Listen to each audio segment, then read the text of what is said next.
আচ্ছা, এর আগের যে টপিকটা ছিল, হ্যাঁ মনে আছে লাস্ট টপিকটা কতটুকু পর্যন্ত পড়িয়েছিলাম? কি? স্ট্রাগল ফর ইন্ডিপেন্ডেন্স, তাই না? এটা কিভাবে হয়েছিল? একটা মিউটিনির থ্রুতে হয়েছিল, তাই না? মানে একটা বিদ্রোহ হয়েছিল, তাই না? কত সালে? 1857 সালে, তাই না? আলটিমেটলি এটা রেজাল্ট কি হয়েছিল? তারা কি চেয়েছিল? যে ব্রিটিশ ইস্ট ইন্ডিয়া কোম্পানির পক্ষ থেকে হচ্ছে ফ্রিডম চেয়েছিল, তাই না? ইন্ডিপেন্ডেন্স চেয়েছিল, যার কারণে কি এই মিউটিনিটা করা হয়েছিল, ঘটানো হয়েছিল। এবং এই মিউটিনির ফার্স্ট কে ছিল, কলার কে ছিল? কোন বাহাদুর? মঙ্গল পাণ্ডের নাম শুনেননি? হ্যাঁ, এই মিউটিনির ফার্স্ট কলার ছিল হচ্ছে মঙ্গল পাণ্ডে, তাই না? এবং আলটিমেটলি এটাতে কি হয়েছিল? ওরা কি জিততে পেরেছিল? উইন করেছিল? উইন করেনি। উপরন্তু অনেক সৈন্যরা কি হয়েছিল, এখানে নিহত হয়েছিল, মারা গিয়েছিল।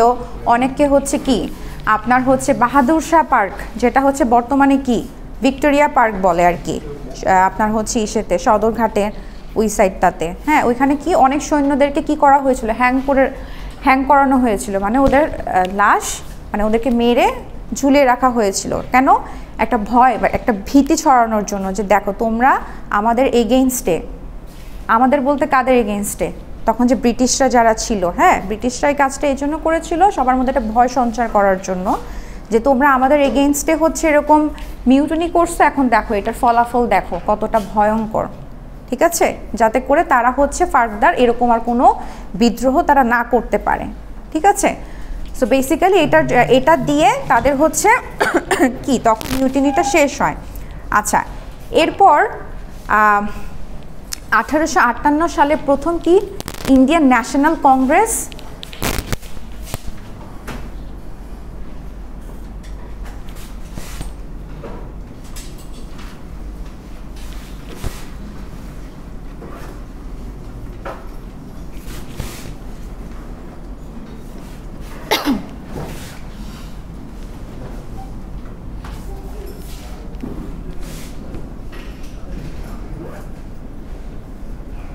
আচ্ছা ইন্ডিয়ান ন্যাশনাল কংগ্রেসকে সংক্ষেপে আইএনসিও বলা হয়, ঠিক আছে? সো বেসিক্যালি ইন্ডিয়ান ন্যাশনাল কংগ্রেসটা ছিল কি প্রথম ন্যাশনাল মুভমেন্ট ছিল, ঠিক আছে? ফার্স্ট ন্যাশনাল মুভমেন্ট ছিল। এবং এটার এইম কি ছিল? এটার এইম খুবই নর্মাল ছিল। প্রথমত এটার উদ্দেশ্যটা খুবই নর্মাল ছিল, শুধুমাত্র ইন্ডিয়ানদেরকে গভর্নেন্সে পার্টিসিপেট করানো, মানে ইন্ডিয়ান যারা ছিল তাদেরকে কি সরকারি কর্মকাজে হচ্ছে বেসিক্যালি হচ্ছে পার্টিসিপেট করানোই ছিল, এটার হচ্ছে ফার্স্ট মোটো, হ্যাঁ। সো এটার ইনিশিয়াল এইম কি ছিল?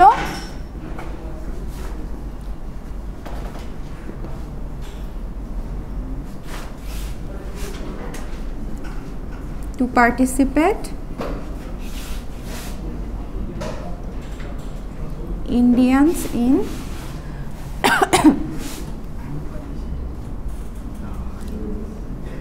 গভর্নেন্স, হ্যাঁ।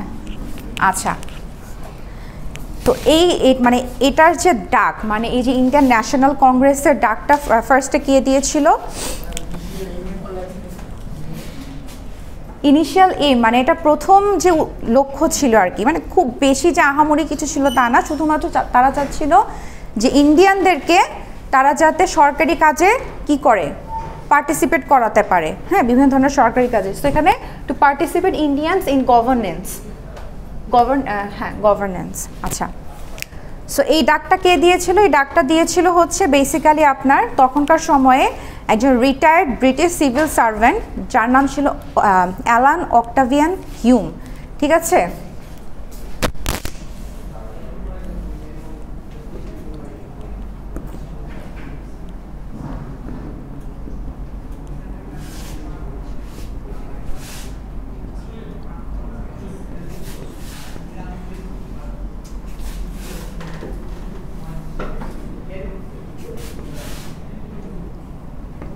সো সে কি করেছিল? সে হচ্ছে দেখেন তখনকার সময় তো সবাই উচ্চশিক্ষিত ছিল না, তাই না? বা উচ্চশিক্ষার সেই অপরচুনিটিও পেত না। সো মেইনলি কি বেসিক্যালি বড় বড় ক্ষেত্রে তারা কাদেরকে ইনক্লুড করতো, যারা অনেক এডুকেটেড ছিল, তাই না? তো উনি তখন 1883 সালে মানে অ্যালান অক্টাভিয়ান হিউম যিনি ছিলেন রিটায়ার্ড ব্রিটিশ সিভিল সার্ভেন্ট, উনি কি করেছিল, উনি হচ্ছে ক্যালকাটা ইউনিভার্সিটির গ্র্যাজুয়েটসদের উদ্দেশ্যে একটা চিঠি লিখেছিল। কেন ক্যালকাটা ইউনিভার্সিটির গ্র্যাজুয়েটসদের উদ্দেশ্যে চিঠিটা লিখেছিল? কারণ হচ্ছে বললাম তো যে তখনকার সময়ে আপনার মানুষ কি এতটা গ্র্যাজুয়েটেড ছিল না, এতটা এডুকেটেড ছিল না, বা এডুকেশনের এত চান্সেস ছিল না। সো যারাই উচ্চশিক্ষিত ছিল তখন ধরা হতো কি যারা হচ্ছে ওয়েল এডুকেটেড তারাই কি দেশটাকে কি ভালোভাবে বিল্ড আপ করতে পারবে, তাই না? সো তাদের উদ্দেশ্যে সে একটা চিঠি লেখে যাতে করে সেখানকার গ্র্যাজুয়েটস যারা তারা যাতে এই হচ্ছে গভর্নেন্স অ্যাক্টিভিটিতে তারা যাতে কি হয়, অ্যাক্টিভ হয় বা অ্যাড হয়, ঠিক আছে? এবং এটারই সূত্র ধরে আপনার 1885 সালে কি হয়, এটার একটা ফার্স্ট সেশন হয়। কিসের? ইন্ডিয়ান ন্যাশনাল কংগ্রেসের একটা ফার্স্ট সেশন অনুষ্ঠিত হয়। যেমন আপনারা কোনো একটা কিছু প্ল্যান করার পর কি এটা মিটিং করেন না, ইনিশিয়াল মিটিং করেন না, তো এটা ছিল হচ্ছে এই ন্যাশনাল কংগ্রেসের ইনিশিয়াল একটা সেশন বা মিটিং বলা যায়, ঠিক আছে? এই সেশনটা কারা অ্যারেঞ্জ করেছিল? এই ব্যক্তি নিজে, প্লাস পাশাপাশি হচ্ছে আরও দুইজন ছিল, তার নাম ছিল দাদাভাই নাওরোজি অ্যান্ড দিনশো ওয়াচা। হ্যাঁ, মূলত এটা স্টার্ট করেছিল কে? British civil servant Allan Octavian Hume along with Dadabhai Naoroji and দিনশো ওয়াচা।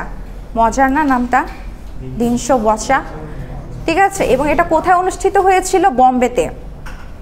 হ্যাঁ, বম্বেতে অনুষ্ঠিত হয়েছিল এবং এটা ওই বছরের ডিসেম্বরের 31 তারিখ পর্যন্ত এটা কন্টিনিউয়াসলি চলেছিল। মানে এটার যে অ্যাক্টিভিটি, এই সেশনের যে অ্যাক্টিভিটি, সেটা ডিসেম্বরের 31 তারিখ পর্যন্ত এটা কন্টিনিউ হয়েছিল।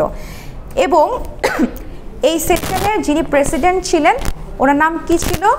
উমেশ চন্দ্র ব্যানার্জি।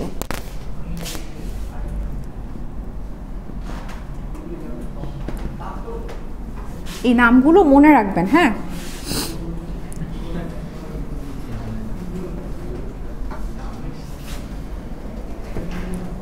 এবং এই ফার্স্ট সেশনে কতজন মেম্বার ছিল?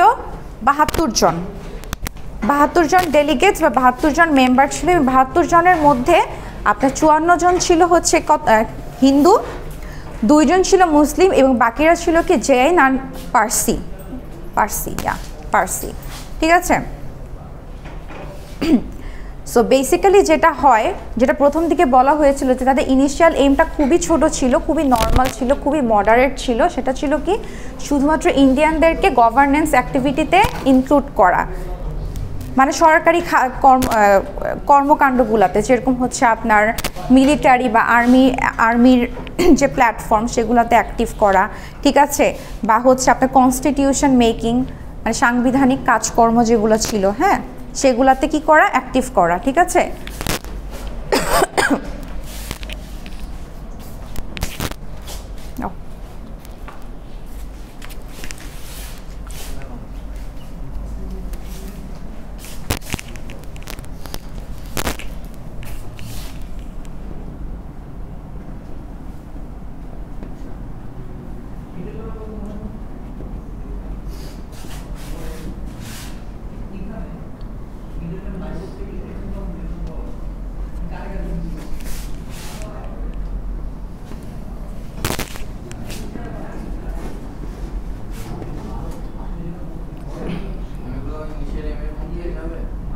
হ্যাঁ, মানে ওদের এইমটা তখন এরকমই ছিল, জাস্ট খুবই মডারেট ছিল যে হ্যাঁ আমাদেরকে একটু সরকারি কাজগুলোতে অ্যাক্টিভ হতে দেন, ঠিক আছে? মানে তখনও তাদের মধ্যে ইন্ডিপেন্ডেন্সের ওই চিন্তা ভাবনা আসে নাই। তারা শুধু চাচ্ছিল আমাদেরকে শুধু একটু সুযোগ করে দেন, আমরা যাতে এই সেক্টরগুলোতে আমাদের নিজেদের লোকদেরকে রাখতে পারি, ঠিক আছে?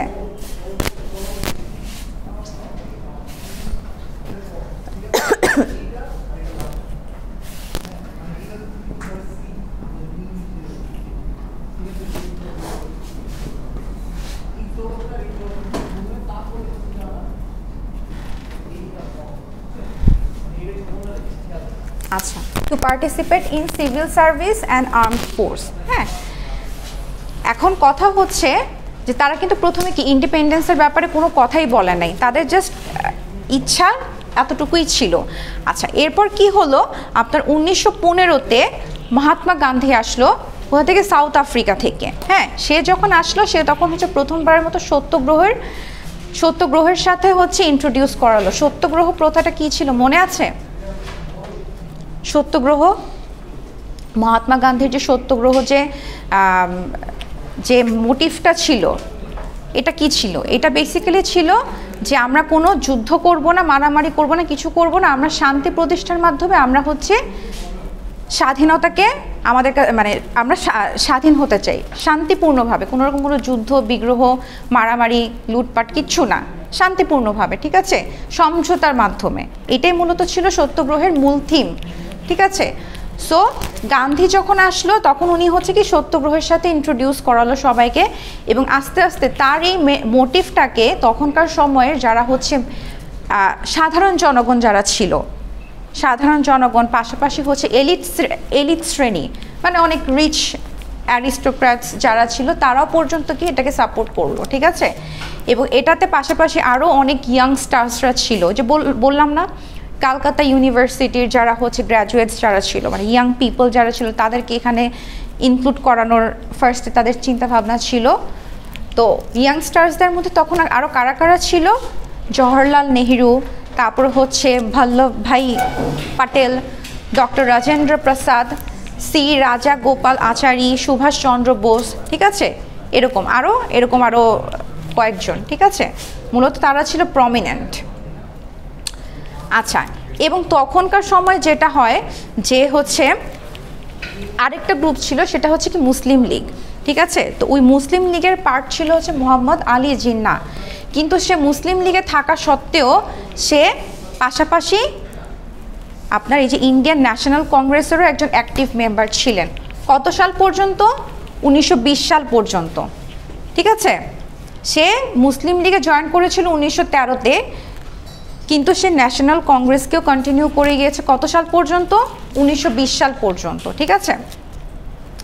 আচ্ছা, এরপর কি হলো, প্রথম দিকে কি তাদের এইম ছিল এতটুকু, পরে আস্তে আস্তে কি তাদের কমিউনিটি আরও বিগার হতে থাকলো। মহাত্মা গান্ধী আসলো, সে আরও কিছু সত্যগ্রহের সাথে পরিচিত ইন্ট্রোডিউস করালো, ঠিক আছে। সো তাদের কমিউনিটিকে আরও গ্রো করছে, তাই না? আচ্ছা, এখন হচ্ছে 1935-এ কি হয়, government of Indian act pass হয়, ঠিক আছে।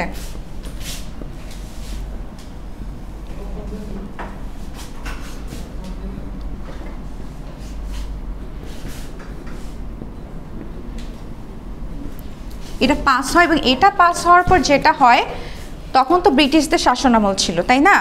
তো এটা পাস হওয়ার পর যেটা হয় যে পরের বছর মানে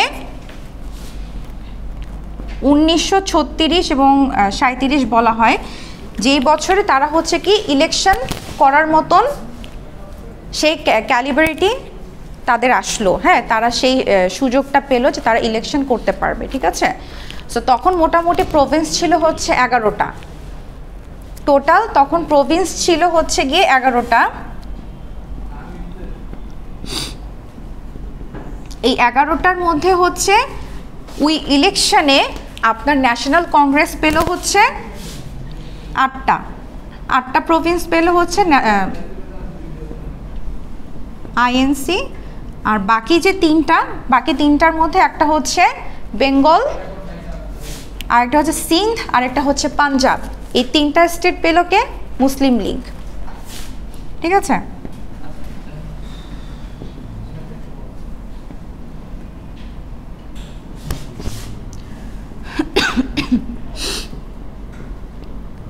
আচ্ছা, এই পাশে লেখাগুলো মনে দেখা যায় না, দেখা যায়?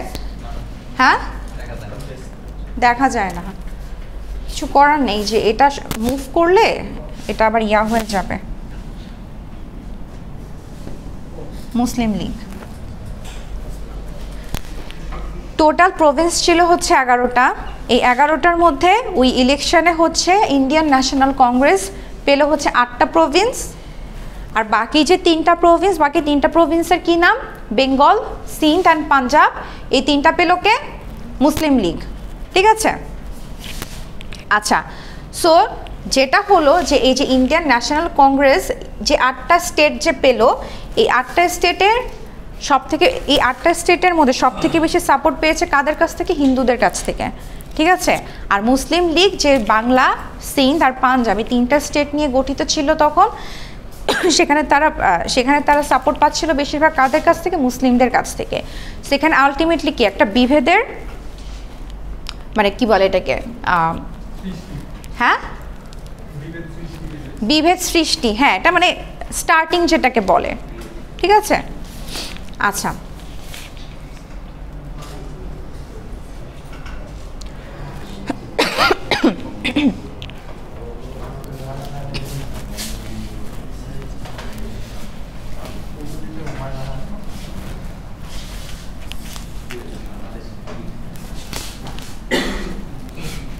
এখন কথা হচ্ছে যে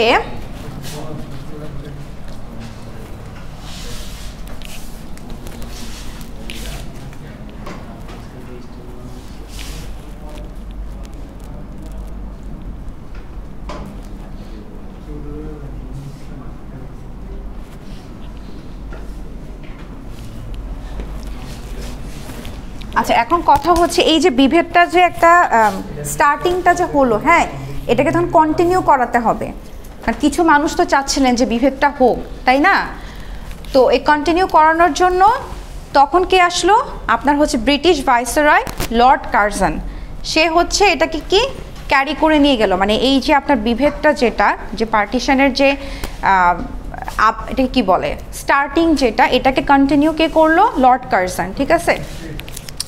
আচ্ছা সেখানে কি বলছে যে তখনকার সময় বাংলা, বিহার, উড়িষ্যা, হ্যাঁ এটা ছিল কি একটা প্রভিন্স ছিল, 3টা স্টেট মিলে একটা প্রভিন্স ছিল, এবং এটা কি মোটামুটি ভালো বড় মানে বড় এরিয়া জুড়েই ছিল, যেহেতু 3টা স্টেট নিয়ে গঠিত ছিল, বেশ ভালো বড় এরিয়া জুড়ে এই 3টা স্টেট তখনকার সময় ছিল। এখন কথা হচ্ছে প্রথম দিকেই তো একটা কোনো একটা গোষ্ঠী বা যাই বলেন না কেন বড় থাকে না, তাই না? আস্তে আস্তে এটা কি লার্জার হয়। সো বাই 1900 সালের দিকে এটা কি আরও বেশি এরিয়া কনজিউম করলো, এই 3টা স্টেট আরও বড় এরিয়া কনজিউম করলো। এখন কথা হচ্ছে যে বড় এরিয়া কনজিউম করাতে আপনার এখানে যে বিভেদটা তো কন্টিনিউ করতে হবে, তাই তো? বিভেদটা তো কন্টিনিউ করতে হবে। তো এখানে লর্ড কার্জন কি বুদ্ধি দিল যে আপনার ইস্ট বেঙ্গল আর ওয়েস্ট বেঙ্গল যেটা, হ্যাঁ ইস্ট বেঙ্গল আর ওয়েস্ট বেঙ্গল, ইস্ট বেঙ্গলের মানুষরা আপনার যেহেতু এরিয়াটা তখন আস্তে আস্তে অনেক বড় হয়ে গিয়েছিল, সো ইস্ট বেঙ্গলের মানুষরা ওয়েস্ট বেঙ্গলের দ্বারা মানে কম্পেয়ার করে আর কি বলছে যে ইস্ট বেঙ্গলের মানুষরা ওয়েস্ট বেঙ্গলের থেকে কম সুবিধা পাচ্ছে। In which cases communication, distance, এগুলোর কারণে আপনার হচ্ছে ইস্ট বেঙ্গলের মানুষরা কম সুবিধা পাচ্ছে। তো উনি তখন কি করলো, আপনার হচ্ছে ওয়েস্ট বেঙ্গলকে একটা পোর্শন দিয়ে দিল, আরেকটা পোর্শন হচ্ছে আসাম ছিল তখনে, তো আসামের সাথে ইস্টার্ন বেঙ্গলকে কি করলো, মার্চ করে দিল, ঠিক আছে। ছবিতে দেখতে পারবেন, ঠিক আছে।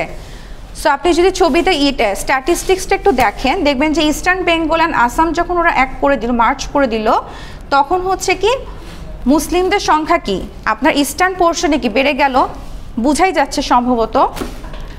আচ্ছা আর তখন হচ্ছে আপনার এই যে ঢাকা যে ছিল, তখন তো ঢাকার নাম তো ফার্স্টে ঢাকা ছিল না, জানেন তো, ডাক্কা ছিল, তাই না? আচ্ছা এবং তখন সেখানে ঢাকায় কি আপনার মুসলিমদের সংখ্যা গরিষ্ঠতা সব থেকে বেশি ছিল, যেটা আপনার স্ট্যাটিস্টিক্সেই দেখতে পাচ্ছেন, তাই না?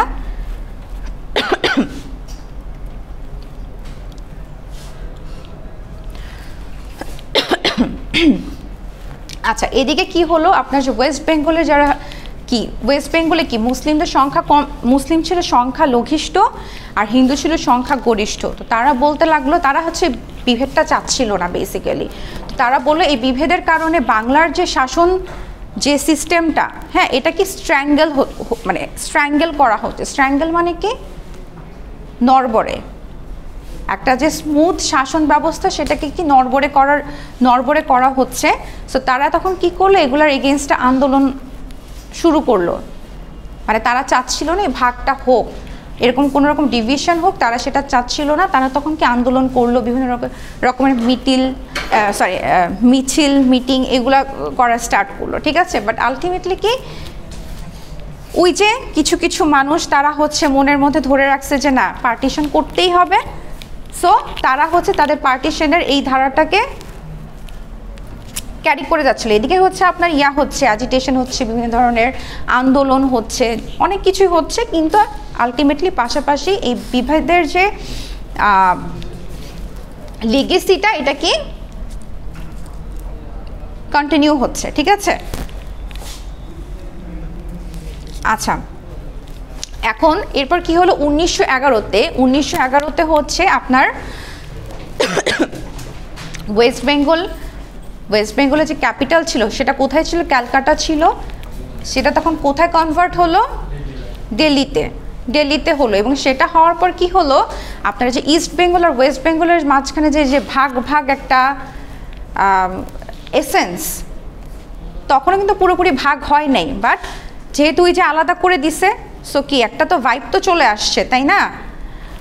তো যেটা কি তখন ওই দিল্লিতে যখন হচ্ছে ক্যাপিটাল ট্রান্সফার হলো, তখন হচ্ছে কি আবার ইস্ট বেঙ্গল আর ওয়েস্ট বেঙ্গল দুইটাকে আবার কি করা হলো? মার্চ করা হলো। এই মার্চ করার উদ্দেশ্যটা কি ছিল? The aim was to combine appeasement of Bengali sentiment with administrative convenience. Basically এই যে মার্চ করা হলো মানে আবার দুইজনকে রিইউনাইট করা হলো, দুইজনকে না, বেসিক্যালি হচ্ছে ইস্ট বেঙ্গল আর ওয়েস্ট বেঙ্গল, এই দুইটা বেঙ্গলকে যে আবার রিইউনাইট করা হলো, এটার বেসিক এইমটাই কী ছিল? যে Bengali to appeasement of Bengali sentiment with administrative convenience. দুইটা জিনিস এখানে, একটা হচ্ছে বেঙ্গলি সেন্টিমেন্টকে কি অ্যাপিজ করা, যে কিছু পক্ষ চাচ্ছে বিভেদটা কন্টিনিউ হোক, কিছু পক্ষ চাচ্ছে না যেটা হোক। সো এই যে অস্থিরতার যে বিষয়টা, এই যে নড়বড়ে অবস্থা শাসন আমলের, ঠিক আছে, শাসনের, সো এটাকে যাতে ঠিকঠাক রাখা যায়, ব্যালেন্স রাখা যায়, সেটা একটা উদ্দেশ্য ছিল। আরেকটা ছিল অ্যাডমিনিস্ট্রেটিভ কনভেনিয়েন্স, প্রশাসনিক যে কাজকর্মগুলো সেগুলো কি ব্যাহত হচ্ছিল, সো এগুলোর মাঝখানে ওকে ব্যালেন্স আনার জন্য বেসিক্যালি তাদেরকে আবার রিইউনাইট করা হয়েছে, মানে দুই বেঙ্গলকে। ঠিক আছে, কিন্তু জিনিসটা হচ্ছে যে ইস্ট বেঙ্গলের যারা ছিলেন, মুসলিমরা যারা ছিলেন, তারা বেসিক্যালি কি এই যে বিভেদ যেটা, এটা থেকে কি তারা কিছু অ্যাডভান্টেজ তারা পাচ্ছিল, যার কারণে তারা আসলে চাচ্ছিল না এই রিইউনাইটের যে ব্যাপারটা, এই জিনিসটা তারা চাচ্ছিল না। হ্যাঁ, চাচ্ছিল না। সো আলটিমেটলি কি এই জিনিসটা তখনও ওরা কি ক্যারি করে গেছে, কন্টিনিউ করে গেছে। আচ্ছা, এখন হচ্ছে ফরমেশন অফ মুসলিম লীগ।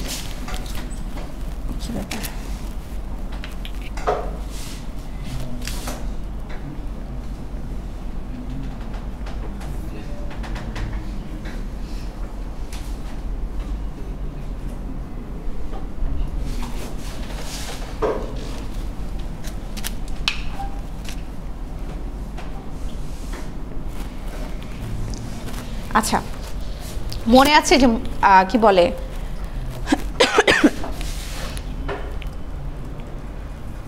কি কাজ করে না কেন,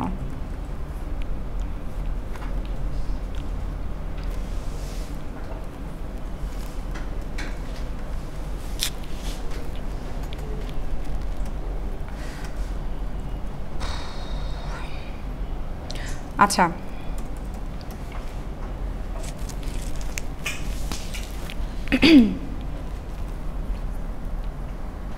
আচ্ছা মোহাম্মদ আলী জিন্নার কথা মনে আছে, যে কিনা আপনার কংগ্রেসের সাথেও কি অ্যাড ছিল, কংগ্রেসেরও মেম্বার ছিল, পাশাপাশি সে মুসলিম লীগেরও একজন অ্যাক্টিভ মেম্বার ছিল, তাই না? সো বেসিক্যালি তার হাত ধরে হচ্ছে কি মুসলিম লীগটা, তার হাত ধরে না, সে মুসলিম লীগে পরে জয়েন করে। বেসিক্যালি মুসলিম লীগ ফাউন্ড হয় হচ্ছে কি 1906-এ, এবং এই মুসলিম লীগ ফাউন্ড করার বা স্টাবলিশ করার মেইন উদ্দেশ্য কী ছিল? To safeguard the right of Indian Muslims. ঠিক আছে, ইন্ডিয়ান মুসলিমদের রাইটসকে, অধিকারকে সেফগার্ড করার উদ্দেশ্য ছিল মূলত হচ্ছে মুসলিম লীগের। ঠিক আছে, সো প্রথম দিকে যেটা হয়, ব্রিটিশরা হচ্ছে গিয়ে, তখনও তো ব্রিটিশ শাসনামল ছিল না? ছিল। তো ব্রিটিশদের কাজ কি ছিল? যে কোনোভাবে জাস্ট শুধু অ্যাডভান্টেজটুকু পাইলেই হইলো, তাই না? সো তারাও প্রথম দিকে ওদেরকে বেশ ভালোই সাপোর্ট করছিল।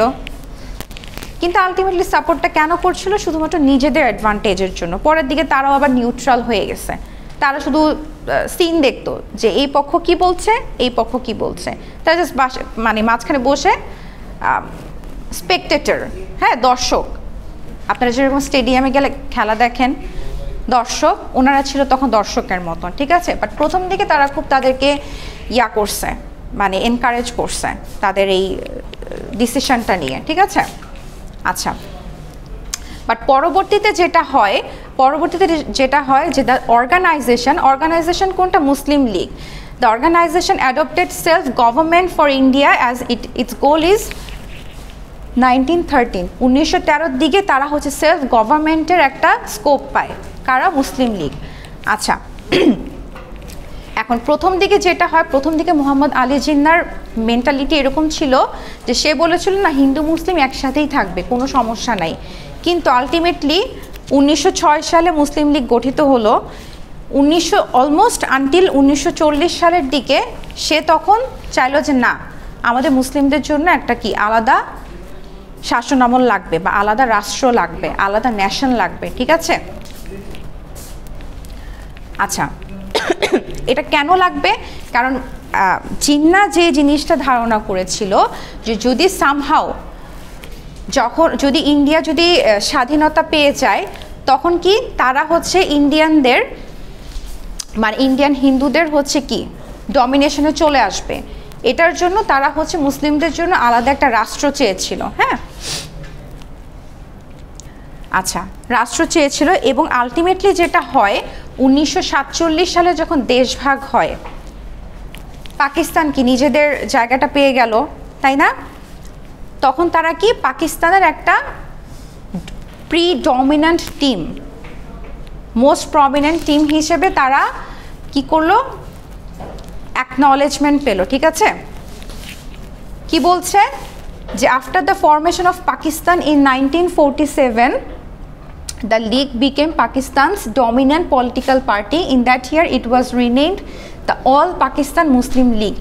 মানে তাদের টিমটা, মানে তাদের যে সংগঠন বা অর্গানাইজেশন যেটাই বলেন না কেন, এতটাই স্ট্রং ছিল সেই সময়ে যে তখন পাকিস্তান তো স্বাধীন রাষ্ট্র হিসেবে কি পরিচিতি পেল, ঠিক আছে, ফাইন। কিন্তু পাকিস্তানকে তখন বলা হতো, পাকিস্তানে তখন নাম দেওয়া হয়েছিল হচ্ছে অল পাকিস্তান মুসলিম লীগ, ঠিক আছে।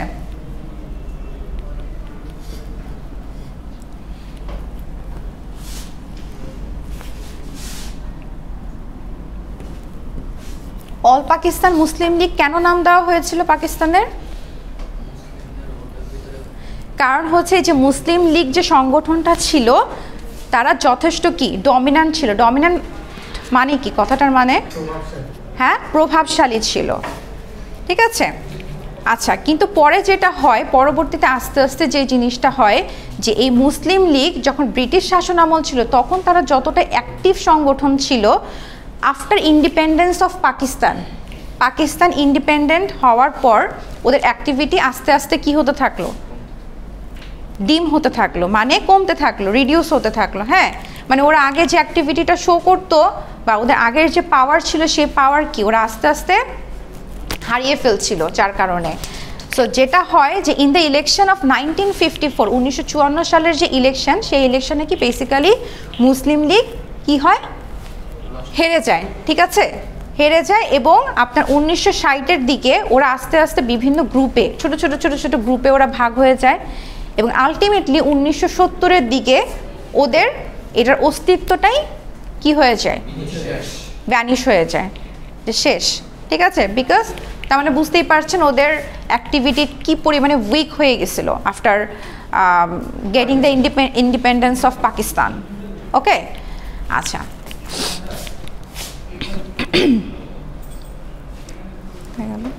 আচ্ছা আচ্ছা, এখন হচ্ছে লাহোর রেজলিউশনটা একটু দেখি।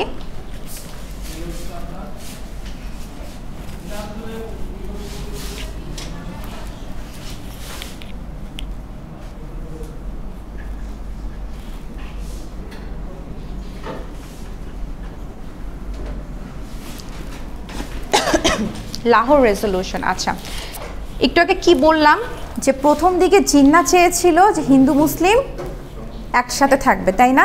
বাট বাই দ্য আনটিল 1940 মানে 1940-এর দিকে আস্তে আস্তে ওরা চাচ্ছিল কি যে মুসলিমদের একটা আলাদা রাষ্ট্র হোক, ওদের একটা আলাদা রাষ্ট্র হোক। তো উনি কি করলো, উনি তখন হচ্ছে একটা হচ্ছে জেনারেল সেশনের ডাক দিলেন, ঠিক আছে? এটাকে in 1940 Mohammad Ali Jinnah call general session of the all India Muslim League. এবং এখানে উনি বেসিক্যালি কি করছে, উনি হচ্ছে বেসিক্যালি হচ্ছে ক্রিটিসাইজ করছে কাদের স্পিচকে, কংগ্রেসের স্পিচকে। মানে কংগ্রেস কি ছিল, অ্যানাদার পার্টি ছিল, তাই না? জিন্নাহ তো ছিল মুসলিম লীগের, কংগ্রেস ছিল অ্যানাদার পার্টি। কংগ্রেস তো চাচ্ছিল না কোনো রকম কোনো ডিভিশন হোক, হ্যাঁ, কিন্তু উনি তো চাচ্ছিল মুসলিমদের জন্য আলাদা একটা স্টেট ন্যাশন ক্রিয়েট হোক, তাই না, স্টাবলিশ হোক। তো উনি তখন হচ্ছে কংগ্রেসদের বিভিন্ন স্পিচের কি করে, ক্রিটিসাইজ করে যে ওদের তোমাদের এই কথা ঠিক হয় না। দেখেন না এখন সরকারি দল বিরোধী দল যেরকমটা আর কি, দোষ খুঁজে বের করা আর কি, এরকম টাইপের, ঠিক আছে? এবং আপনার সো এটাই বেসিক্যালি, ঠিক আছে? এবং তার যে এই যে দুইটা নেশনকে যে ডিভাইড করার যে মেন্টালিটি, এটাকে বলা হতো হচ্ছে আপনার টু নেশন থিওরি, ঠিক আছে? টু নেশন থিওরি কেন বলা হতো বুঝতে পেরেছেন? দুইটা নেশন, একটা হচ্ছে কংগ্রেস আর একটা হচ্ছে মুসলিম লীগ। জিন্নাহ চাচ্ছিল কি মুসলিম লীগের থ্রুতে মুসলিমদের একটা আলাদা নেশন হোক, কংগ্রেসদের মানে হিন্দুদের বা অন্যান্য যারা আছে তাদের হচ্ছে আলাদা একটা নেশন হোক। এই জন্য তার এই প্রস্তাবটাকে, এই লাহোর রেজলিউশনের এই প্রস্তাবটাকে কি বলা হয়, টু নেশন থিওরি, ঠিক আছে? আচ্ছা, সো বেসিক্যালি এই লাহোর রেজলিউশনের যে মেইন এইম বা প্রিন্সিপাল থাকে না, যে এটা কেন করা হচ্ছে বা কেন চাচ্ছে উনি, সো এটার মেইন প্রিন্সিপালগুলো কি কি ছিল, যে আপনার হচ্ছে independent states to be formed with the Muslim majority regions in the north eastern India, যেখানে মুসলিমদের আধিক্যতা বেশি। তখনকার সময় কোথায় মুসলিমদের আধিক্যতা বেশি ছিল, north western and north eastern ইন্ডিয়াতে। এসব জায়গায় কি লাগবে, এগুলোকে ইন্ডিপেন্ডেন্ট স্টেট হিসেবে কি করতে হবে, পরিচিতি দিতে হবে। আচ্ছা, তারপরে আর কি, this independent states will be autonomous and sovereign, সার্বভৌমের কি বলে স্বাধীনতা দিতে লাগবে এসব এই স্টেটগুলোকে, যে স্টেটগুলোকে আপনার ইন্ডিপেন্ডেন্স দেওয়া হবে সব দিক থেকে এদেরকে কি স্বতন্ত্রতা দিতে হবে, স্বাধীনতা দিতে হবে, তারা যাতে যে কোনো ধরনের অ্যাক্টিভিটি তারা নিজেরা করতে পারে, কারো কাছ থেকে কারো কোনো পারমিশন যাতে না নেওয়া লাগে, এরকম টাইপের, ঠিক আছে? তারপর কি বলছে, sufficient measures must be taken in the constitution to ensure the rights and interest of the minority groups after discussing with them, ঠিক আছে? সাফিসিয়েন্ট মেজার মানে যতটুকু কনস্টিটিউশন মানে সাংবিধানিক যে সুবিধাগুলো সেগুলো যাতে তাদেরকে দেওয়া হয়। তারপর কি ছিল, power on defence, foreign affairs, communication would be bestowed upon the concern subsidiary state, মানে তাদেরকে হচ্ছে ডিফেন্সের পাওয়ার দিতে হবে। তারপর হচ্ছে ফরেন অ্যাফেয়ার্স, একটা কান্ট্রি তো এমনি টিকে থাকতে পারে না, তাই না? তাদের কি বাইরের যে আদার স্টেট বা আদার নেশনগুলোর সাথে কি ভালো সুসম্পর্ক রাখতে লাগবে, তাই না? কারেন্ট ফরেন অ্যাফেয়ার্সগুলোকে স্ট্রং করতে হবে, সো তাদেরকে যাতে এই প্রিভিলেজগুলো যাতে তাদেরকে দেয়া হয়, ঠিক আছে? সো বেসিক্যালি এগুলোই হচ্ছে মূলত আপনার হচ্ছে লাহোর রেজলিউশনের প্রিন্সিপাল, না গেলেই হয়। আচ্ছা, এখন রিঅ্যাকশন টু লাহোর প্রপোজাল। আচ্ছা, এই যে উনি যে প্রপোজালটা দিল, অ্যান্ড এটার এগেনস্টে তো একটা রিঅ্যাকশান আসবে, তাই না? কারণ কি, ন্যাশনাল কংগ্রেস তো চাচ্ছিল না যে এই কোনো রকম আলাদা কোনো ডিভিশনাল নেশন ক্রিয়েট হোক, তাই না? সো তখন হচ্ছে আপনার এই লাহোর প্রপোজালের রিঅ্যাকশানটা কী ছিল, বেসিক্যালি মুসলিম লীগ হচ্ছে লাহোর প্রপোজালটাকে সমর্থন করেছিল, কারণ ওরা তো আসলে এটাই চাচ্ছিল, তাই না? তো ওরা তো সমর্থন করবেই।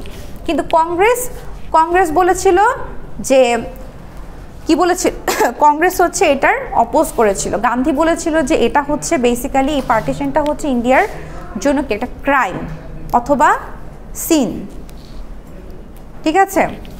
হিন্দু নিউজ পেপারে কি আসছিল, the Hindu news papers in Calcutta criticise the Lahore resolution and referred to it as the Pakistan resolution. আচ্ছা, আবার কি বলছে যে on the other hand the British government took a neutral position. ওই যে বলছিলাম না ফার্স্টে, যখন মুসলিম লীগ হলো তখন হচ্ছে কি ব্রিটিশরা খুব সাপোর্ট করেছিল ওদেরকে অ্যাক্টিভলি, হ্যাঁ, যে তোমরা যেটা করতেছো ঠিক করতেছো, আমরা তোমার সাপোর্টে আছি এটা। বাট আস্তে আস্তে কি হলো, ওরা নিষ্ক্রিয় দর্শকের মতন, ওই যে আপনার স্টেডিয়ামে বসে খেলা দেখার মতন আর কি, হ্যাঁ, যে ওরা জাস্ট দেখতেছে যে কে কী করতেছে, এটা জাস্ট ওরা এনজয় করতেছে আর কি, হ্যাঁ। সো বেসিক্যালি এটা ছিল আপনার লাহোর প্রপোজালের রিয়াকশন। চলে গেছে? আচ্ছা, সো আলটিমেটলি যেটা হয়, আলটিমেটলি ডিভিশনটা কিন্তু হয় কবে হয়, কত সালে হয়, 1947-এ।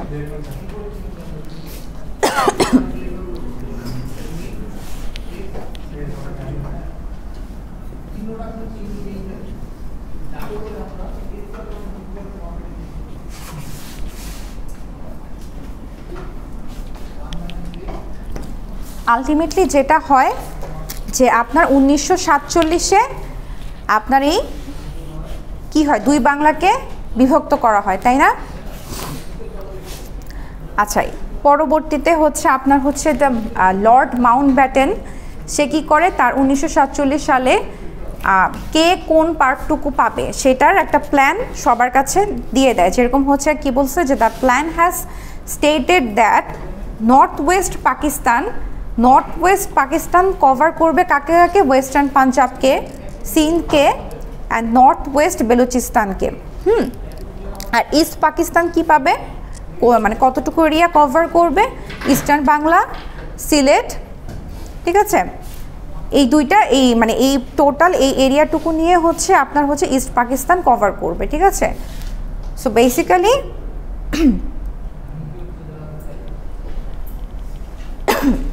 এটাই ছিল মূলত হচ্ছে আপনার কি বলে 1947 সালের যে দেশভাগ। হ্যাঁ, এখন এখানে কিছু আছে আপনার দ্য ইন্ডিয়ান ইন্ডিপেন্ডেন্স অ্যাক্ট, যেটা 1947 সালে প্রণয়ন করা হয়েছিল। এই অ্যাক্ট অনুযায়ী কী কী বলছে, the act provided for 2 dominion states, India and Pakistan. দেশভাগটা কি আলটিমেটলি ইন্ডিয়ার পাকিস্তানের মধ্যে হয়েছিল, তাই না? আচ্ছা, তারপর কি বলছে, provided for partition of Punjab and Bengal and separate boundary commissions to demarcate the boundaries between them. তার মানে কি তাদের মাঝে এখন কি বাউন্ডারি সেট আপ করা হলো, তাই না? আচ্ছা, both the dominions of India and Pakistan were to have governor generals to be appointed by British king.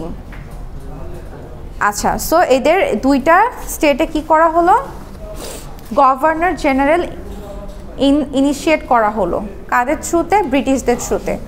আচ্ছা, তারপর কি বলছে, British government would not continue any control on any dominion. British আস্তে আস্তে কি আলটিমেটলি তখন ব্রিটিশটাকে আস্তে আস্তে শাসনটা ছেড়ে দিল, ঠিক আছে, তারা লিভ করলো, কিন্তু তারা হচ্ছে গভর্নর জেনারেলদেরকে ইনিশিয়েট করে দিয়ে গেল দুইটার ক্ষেত্রে।